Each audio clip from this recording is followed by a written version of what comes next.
ठरलं तर मग या मालिकेच्या येणाऱ्या भागामध्ये आपण पाहणार आहोत की इकडे अर्जुनने चिठ्ठी लिहिली असते की आपण कॉन्ट्रॅक्ट मॅरेज संपुष्टात आणून आता आपण लग्न करूया आणि ही चिठ्ठी सायलीपर्यंत कशी पोचवायची याचा अर्जुन विचार करत असतो।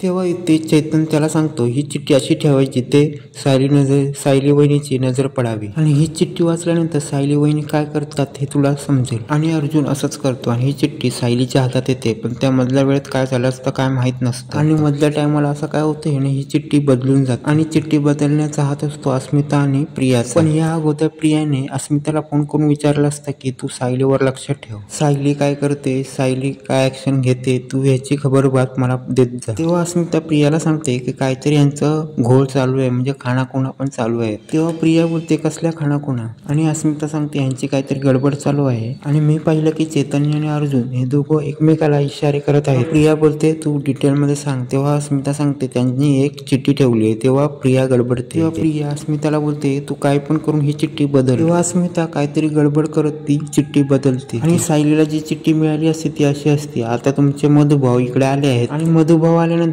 तुम्ही तुमच्या घरी कसे केव्हा जाल। तेव्हा सायली मनातल्या मनात बोलते अर्जुन सरांनी हे काय लिहिलं। तेव्हा तिला कळत नाही की अर्जुन सरांनी अशी चिठ्ठी का लिहिली आणि अर्जुन सर माझ्या बरोबर असे का वागतात आणि तिचा चेहरा पडतो आणि पडलेला चेहरा अर्जुन बघतो आणि अर्जुन विचार करतो। अर्जुनला वाटलं मी जी चिठ्ठी लिहिली की ती सायलीला पटली नाही का, आणि अर्जुनला खूपच वाईट वाटतं आणि अर्जुन मनातल्या मनात बोलतो की सायलीचं माझ्यावर प्रेम नाही का, आणि सायली ती चिठ्ठी बाजूला ठेवते आणि ती काम करायला आणि ती मनातल्या मनात बोलते की अर्जुन सरांना मी इकडून जावंसं का वाटते। आता अस्मिता हे सगळं पाहते आणि बोलते आपला प्लॅन यशस्वी झाला आहे आणि आता आपण तन्वीला फोन करून हे सगळं कळवूया की आपला प्लॅन यशस्वी झाला आहे। तेव्हा इथे अस्मिता प्रियाला फोन करते आणि बोलते तुला काय करायचं तू आता कर, आणि प्रिया आता तिला पुढच्या प्लॅनिंग बद्दल सांगते आणि अस्मिता पुढचं प्लॅनिंग करायला तयार असते। इकडे प्रियाने ठरवलं असतं की काय झालं तरी अर्जुन आणि सायलीला एकत्र येऊ द्यायचं नाही। इकडे मधुभाऊ कुसुमला फोन करतात आणि बोलतात की सायली मला उदास वाटत आहे, या दोघांचं काय भांडण झालं आहे काय। तेव्हा कुसुम बोलते नाही भाऊ। तेव्हा मधुभाऊ बोलतात मला साऊ बाळाचं खूपच वाईट वाटतं। तेव्हा कुसुम बोलते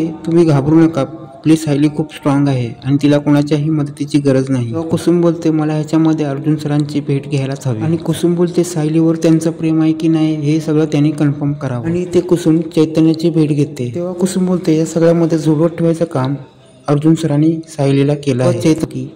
अर्जुनने सायली वहिनीला चिठ्ठी लिहिली असते पण सायली वहिनी काय उत्तर देत नाही। तेव्हा कुसुम बोलते हे कसं शक्य आहे। तेव्हा कुसुम बोलते अर्जुन सरांनी अशी चिठ्ठी लिहिलीच नाही, त्यांनी सांगितलं की तुम्ही घर सोडून केव्हा जा। चैतन्य गडबडतो आणि बोलतो कुसुमताई तुमचा काहीतरी गैरसमज होत आहे। चैतन्य कुसुमला ती चिठ्ठी दाखवतो आणि सांगतो ही चिठ्ठी होती पण, आणि असं सांगत कुसुमचा तो गैरसमज दूर करतो आणि ओरिजिनल चिठ्ठी असते ती कुसुमला कोपऱ्यात चुरगळून पडलेली दाखवतो आणि ती कुसुम ओरिजिनल चिठ्ठी वाचते आणि ती पाहते की अर्जुन सरांचं खरंच सायलीवर प्रेम आहे। कुसुम बोलते सायलीचं पण अर्जुन सरांवर प्रेम आहे, मग हे दोघं का भांडतात, आणि कुसुम या दोघांना एकत्र आणण्याचं ठरवतं आणि ही ओरिजिनल चिठ्ठी घेऊन हे दोघं जण अर्जुन आणि सायलीकडे जातात। कुसुम हे सत्य सगळं सायली समोर आणते। चैतन्य ओरिजिनल चिठ्ठी अर्जुनला दाखवतो, हे सगळे दोघांमध्ये असलेले गैरसमज दूर होतात आणि पुन्हा एकदा सायली आणि अर्जुन एकत्र येतात।